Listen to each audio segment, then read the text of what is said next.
नाज़रीन आदाब, शान टीवी के प्राइम टाइम में आपका इस्तकबाल है। मैं अफरा जबीन, पेश है आज की ताज़ा खबरें और नई जानकारियाँ।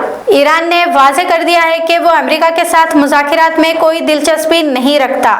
ईरान माल बरदार बहरी जहाज़ को अमेरिकी अफवाज की जानिब से जब्त करने के बाद अमेरिकी कार्रवाई से नाराज है। ईरान ने पाकिस्तान की सालिसी पर भी शबहत का इजहार किया है। जापान में 7.5 शिद्दत के ज़लज़ले के झटके महसूस किए गए हैं। जापान के मुकामी वक्त 4:53 पर यह ज़लज़ला पेश आया, जिसके बाद जापान के समंदरी साहिल पर 10 फुट बुलंद पानी की लहर भी दर्ज की गई है। जापान के वज़ीर आज़म सुनाई ताकाची ने कहा कि शदीद ज़लज़ले के झटकों के बाद हुकूमत किसी भी बहरान से निमटने के लिए पूरी तरह तैयार है। बरतानिया की 12 यूनिवर्सिटियों ने फलस्तीनी हामी स्टूडेंट्स की सरगर्मियों पर नजर रखने के लिए जासूसी इदारों को पैसे अदा किए हैं। अल जजीरा और लिबर्टी इन्वेस्टिगेट्स की मुश्तरका तहकीकात में इस बात का इंकशाफ हुआ है कि होरोज सिक्योरिटी कंसल्टेंसी लिमिटेड को ये जिम्मेदारी तफवीज की गई थी। अक़वाम मुत्तहिदा की पनाह गज़ीन एजेंसी ने इंकशाफ किया है कि साल 2025 में खलीज बंगाल और अंडोमान समंदर में 900 के करीब रोहिंग्याई पनाह गज़ीन या तो मर गए हैं या फिर लापता हो गए हैं। अक़वाम मुत्तहिदा ने कहा कि ये सबसे खतरनाक समंदरी सफर साबित हुआ है।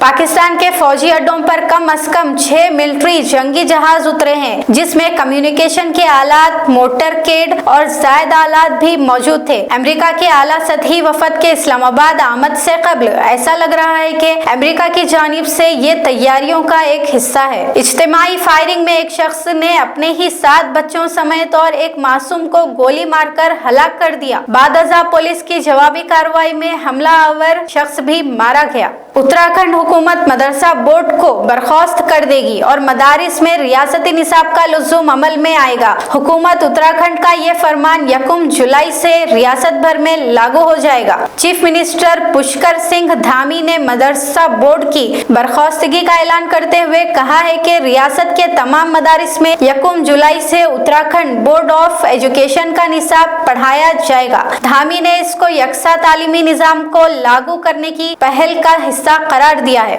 तमिलनाडु की एक पटाखा फैक्ट्री में धमाके का वाकया पेश आया है। तमिलनाडु के वेरोधन नगर में पेश आए इस धमाके में 23 लोगों के मरने की इत्तलात मौसूल हो रही है। जिला कलेक्टर के मुताबिक 19 नाशों की शनाख्त कर ली गई है, जिनमें 16 औरतें और 3 मर्द है। साल 2002 दहली फसादात की साजिश के इल्जाम में तिहाड़ जेल में कैद स्टूडेंट्स लीडर उमर खालिद की दरख्वास्त जमानत का असर-ए-नौ जायजा लेने पर मुश्तमिल एक दरख्वास्त को सुप्रीम कोर्ट ने मुस्तरद कर दिया है। वाज़ेह है कि उमर खालिद ने 5 जनवरी के रोज सुप्रीम कोर्ट की जानिब से UAPA के तहत दहली फसादात साजिश केस में दरख्वास्त पर जमानत देने से इनकार कर दिया था। हैदराबाद से हुबली जाने वाली एक परवाज को खराब मौसम की वजह से बेंगलुरु एयरपोर्ट की तरफ मुंतकिल करने का वाकया पेश आया है। खराब मौसम की वजह से हुबली महज 90 मिनट में पहुंचने वाली ये परवाज 4 घंटों तक फिजा में गश्त लगाती रही। हवाई जहाज में सवार मुसाफिरीन के खौफजदा होने और दुआएं करते हुए वीडियोस भी सोशल मीडिया पर गश्त करने लगे।